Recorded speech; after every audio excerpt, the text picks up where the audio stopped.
Hello, Katden lovers and Katden followers. Abay, Catherine Bernardo. Ganito po sinalubong ang kanyang kaarawan. But before that, if you haven't subscribed yet to my YouTube channel, please don't forget to like, share, and subscribe at hit mo na rin ang notification bell for more showbiz updates. Bago tayo, of course, magpatuloy sa ating updates for today's video, of course, nais kong pasalamatan kayo for always watching and trusting this channel.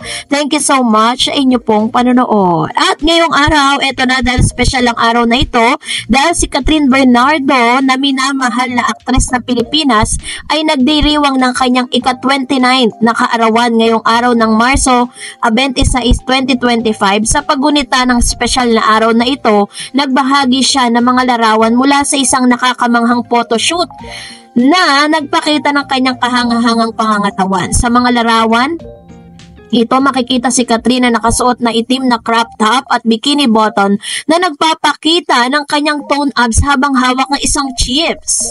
Ang larawang ito ay agad na umani ng papuri mula sa mga tagahanga at kapwa artista ni Catherine at ilan sa mga nagkomento ay sina Heart Evangelista, Angelica Panganiban, Jake Ejercito, Chi Pilomino. Binibiro pa ni Angelica Panganiban si Catherine Bernardo sa kanyang komento, "Di ako ganyang nakain ng chichirya. Hi, how to be you po." At sa isa pang set na mga larawan, makikita si Catherine na nakasuot ng puting undergarments habang nakahiga sa kama na may caption na "Woke up sa 29 years old. Ang mga larawang ito ay nagpakita ng kanyang natural na ganda at simpleng karisma. Bago ang kanyang kaarawan, inamin ni Catherine na nakaranas siya ng birthday blues at quarter life crisis. Sa isang panayam, sinabi niya, "I didn't expect na mapipil ko to ulit. Siguro it's part of adulting and growing and naramdaman ko siya just like everybody else." Ang kanyang pagiging tapat tungkol sa mga personal na hamon na ito ay nagbigay inspirasyon sa maraming tagahanga na nakaranas din ng parehong pakiramdam.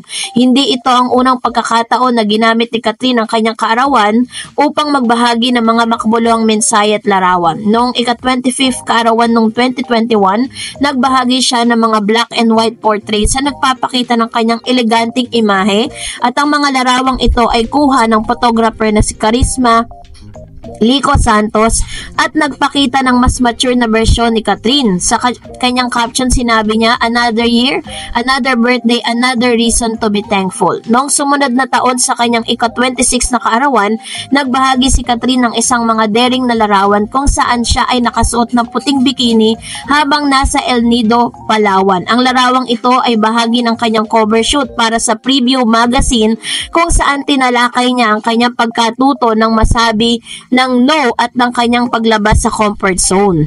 Ang kanyang kaarawan noong 2022 pinagdiwang kasama ang kanyang nobyo na si Daniel Padilla at ang malalapit na kaibigan tulad ni Naria Taide at Joshua Garcia. At sa mga sunod-sunod na kaarawan ni Catherine, nagpapakita ng kanyang patuloy na pag-evolve bilang isang artista at bilang isang individual. Mula sa kanyang mga simpleng selebrasyon hanggang sa mga glamorous na photoshoots, makikita ang kanyang pagyakap sa pagbabago at pag-unlad. Ang kanyang pagiging bukas sa kanyang mga nararamdaman ay karanasan ay nagbibigay ng inspirasyon sa maraming tao na yakapin ang kanilang sarili, mga paglalakbay sa buhay. Sa ika-29 year ng kaarawan, muling ipinakita ni Catherine ang kanyang kakayahang magbigay inspirasyon at magpakita ng tapang sa pagharap ng mga personal na hamon. Ang kanyang mga larawan ay hindi lamang nagpapakita ng kanyang pisikal na kagandahan, kundi pati na rin ng kanyang inner strength at determinasyon na magpatuloy sa pag-unlad bilang isang tao at bilang isang artista. Sa kabuuan ng mga larawan ni Catherine Bernardo ay nagsilbing paalala na ang bawat taon ay pagkakataon para sa personal na paglago, pagninilay at pagpapasalamat. Ang kanyang mga selebrasyon ay hindi lamang tungkol sa magagandang larawan kundi pati na rin sa mga kwentong inspirasyon na kanyang ibinahagi sa mundo. Sa araw nga ng kanyang kaarawan ay ginawang espesyal ng kanyang mga kaibigan, sponsors at ng kanyang pamilya, no, dahil sila po ay nag-post ng kanilang mga birthday greetings for Miss Catherine. Nangangahulugan lang talaga na marami talagang nagmamahal sa nag-iisang queen, the super, ang tawag po kasi sa kanya sa Pilipinas, siya po ay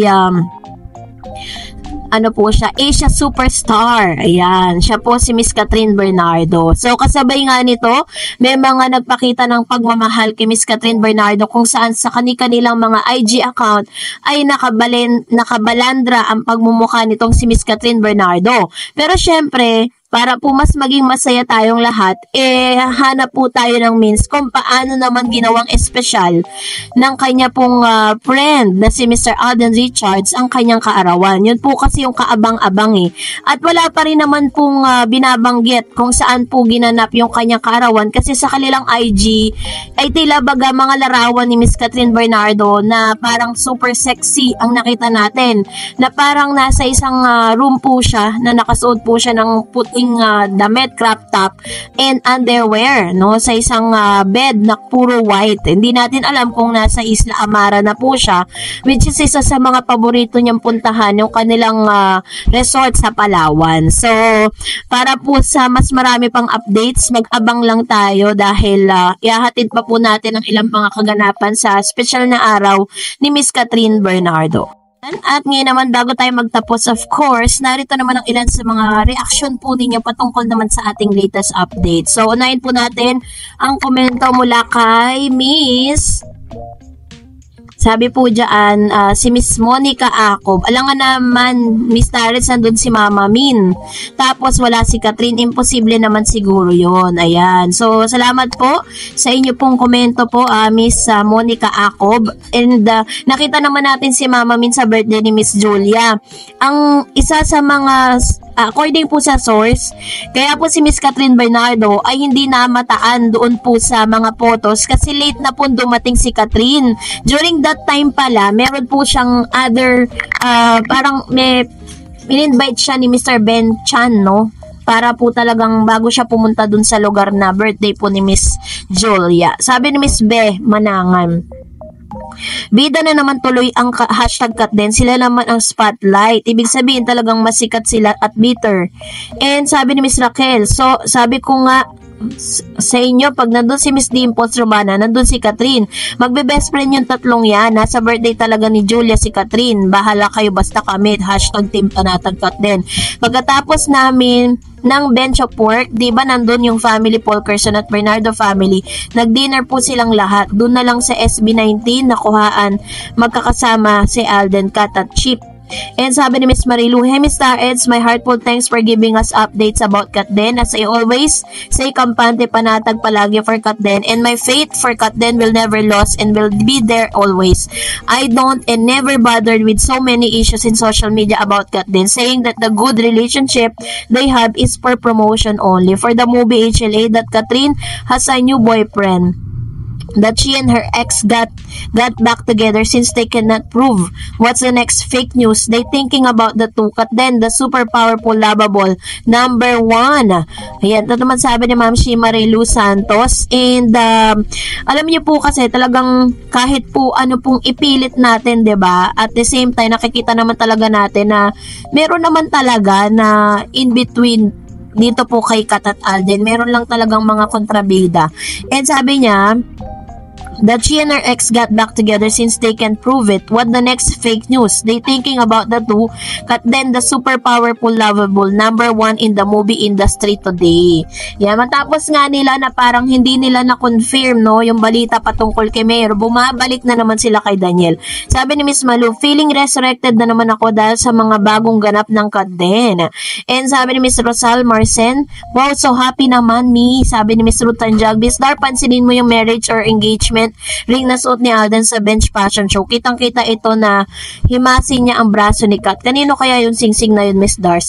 Actually po, para sa akin na kasi parang hindi talaga siya pinag-usapan sa social media kasi iniisip ng ilan na yun po ay part ng kanyang accessories, 'di ba? Pero kung accessory siya, bakit po sa ring dito po sa ring finger nilagay? Pero wala, wala naman pong kinalaman yun kung kasal ba sila or ni Catherine. Wala pa naman pong ganun pangyayari. Wag po tayo masyadong magpakadilulo doon, dahil wala pa pong kasalang nagaganap. Nandun pa rin po sila sa stage na kung saan talagang pa rin, parang gumagawa pa rin ng paraan si Mr. Alden Richards to get yung talagang ultimate answer ni Miss Catherine Bernardo sa kanyang panunuyo.